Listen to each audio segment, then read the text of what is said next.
வணக்கம்.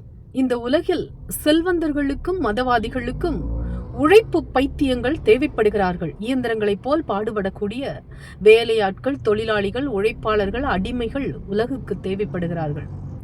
நீதிமான்கள், ஒழுக்க சீலர்கள் என்று தம்மை சொல்லிக் கொள்பவர்கள் உழைப்புக்கு மேலான மதிப்பீடு உண்டு என்று உபதேசிக்கிறார்கள். ஆனால் அது மாதிரி எதுவும் கிடையாது. நிம்மதியாக வாழ ஒரு நாளைக்கு 3 அல்லது 4 மணி நேரம் உழைத்தால் போதும். அதற்கு மேல் உழைப்பது வேறு யாருக்கோ செல்கிறது. உழைப்பே உயர்வு, உழைத்தால் செல்வந்தன் ஆகலாம் என்பது ஏமாற்று வேலை. உழைப்புக்கு கொஞ்சம் மதிப்புண்டு, ஆனால் தாழ்ந்த மதிப்பு தான். அது ஒரு தேவை. எல்லாருக்கும் வயிறுண்டு, அவர்கள் சாப்பிட வேண்டி இருக்கிறது. இந்த இயற்கை தேவை எல்லையில்லாமல் சுரண்டப்படுகிறது.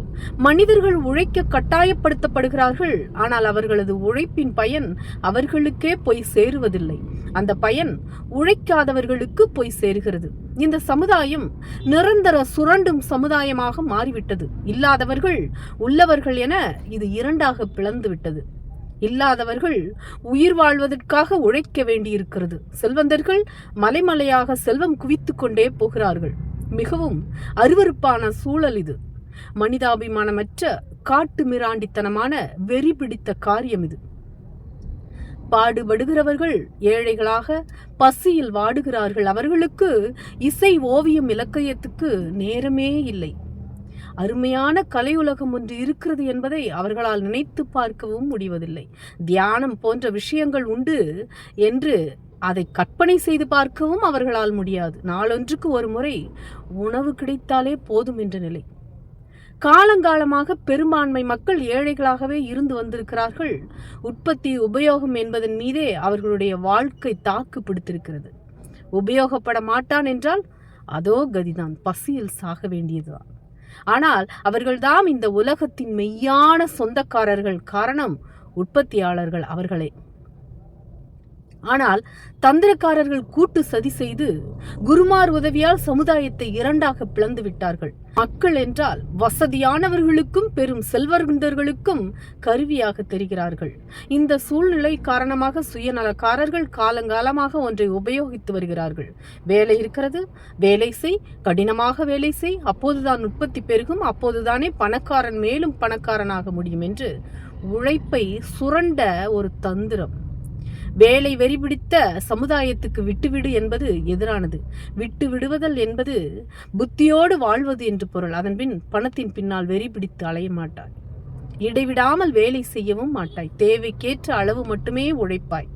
ஓயாமல் உழைத்து உற்பத்தி செய்து கொண்டிருப்பவர்கள் தங்களுக்காக அல்ல, தந்திர எண்ணம் கொண்ட சுயநலமைகளுக்காக, அதிகார பீடத்தில் இருப்பவர்களுக்காக, மனித குலத்தை சுரண்ட தெரிந்தவர்களுக்காக. அந்த வேலை மகத்தானது என்று அவர்களிடம் சொல்லி வைப்பார்கள், சொந்த நலனுக்காக. காலப்போக்கில் உழைப்பவன் எல்லாம் மறந்து போய் ஏன் ஓய்வெடுக்க முடியவில்லை என்பதும் கூட தெரிந்து கொள்ள முடியாதபடி நிலைமை ஆழமாகிவிடும். விடுமுறை நாள்களில் கூட எதையாவது செய்து கொண்டிருக்க ஆரம்பித்து விடுவார்கள். விடுமுறையை அனுபவிக்க அவர்களால் முடிவதில்லை. கடற்கரையில் அமர்ந்து நல்ல காற்று வாங்க முடிவதில்லை. செய்வதற்கு ஒன்றுமில்லை என்றால் வீட்டில் இருக்கும் பழைய கடிகாரம் போன்ற எதையாவது பிரித்து போட்டு சரிபார்க்க ஆரம்பித்து விடுவார்கள். சும்மா இருக்க அவர்களால் முடியாது. அதுதான் சிக்கல். எதையாவது செய்ய வேண்டும் அல்லது எங்காவது போக வேண்டும். விடுமுறை நாள்களில் மக்கள் ஓய்விடங்கள் தேடி ஓடுகிறார்கள். அவர்களுக்கு ஓய்வெடுக்க நேரமில்லை. எல்லாரும் போகிறார்களே என்று இவர்களும் போகிறார்கள். ஓய்வெடுப்பது என்றால் வீட்டில் இருக்க வேண்டும். கூட்டம் கூட்டமாக கடற்கரையில் குவிந்தால் தனிமை ஓய்வு எப்படி கிடைக்கும்? அங்கே உட்கார இடமில்லை. கடலும் சிரிக்கும் மக்களின் மடத்தனத்தை பார்த்து கொஞ்சம் உட்கார்ந்து படுத்து பார்ப்பார்கள். உடனே கோலா, ஐஸ்கிரீம் வேண்டும். தொலைக்காட்சி பெட்டியை கூட சிலர் அங்கே கொண்டு வந்து விடுகிறார்கள். எங்கேயும் வானொலிகளின் இரைச்சல், அவ்வளவுதான். பிறகு வீட்டை பார்த்து அவசர ஓட்டப்பந்தயம்தான். மற்ற நாட்களை விட விடுமுறை நாட்களில்தான் உலகத்தில் அதிக விபத்துகள் நடக்கின்றன. நிறைய பேர் சாகிறார்கள். நிறைய கார்கள் நொறுங்குகின்றன. வாரத்தின் 5 வேலை நாட்களில் வார விடுமுறைக்காக தவிப்போடு காத்திருக்கிறார்கள். அந்த 2 விடுமுறை நாள்களில் அலுவலக திறப்புக்காக காத்திருக்கிறார்கள். மனிதர்கள் சுத்தமாக நிம்மதியை இழந்து விட்டார்கள். அதை மறக்கடிக்க செய்து விட்டார்கள். விழித்துக் கொள்ளுங்கள். உழைத்து சாவதற்காக இந்த பூமியில் நீங்கள் பிறக்கவில்லை. நன்றி.